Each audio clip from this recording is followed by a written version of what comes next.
Google slide सिर्फ project के लिए नहीं है। मैं पिच डेक्स बना के 1000 तक चार्ज करता हूँ और सब कुछ फ्री टूल से। स्टार्टअप्स, फ्रीलांसर्स, जॉब सीकर्स सबको प्रेजेंटेशन चाहिए होता है, लेकिन सबको डिजाइन करना बोरिंग लगता है, यह समझ नहीं आता।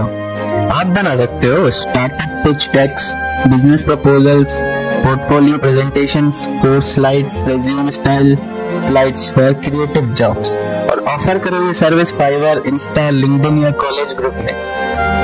499 से 199 पर डेक तक लोग चार्ज करते हैं, और अगर आप एक टेम्पलेट बना लो तो उसे बार बार सेल कर सकते हो। एक डेक 999 का 5 लोगों को भी भेजा तो 5000 पर डे। आप भी प्रेजेंटेशन बनाते हो तो ये स्किल को बिजनेस में कन्वर्ट करो। इस रील को सेव करो और पूरा ब्लूप्रिंट के लिए हसल टाइप करो और डे 6 के लिए फॉलो करो। वहाँ मैं कैनवा प्लस चैट जीपीटी से वायरल प्रोडक्ट बनवाना सिखाऊंगा। Bye bye.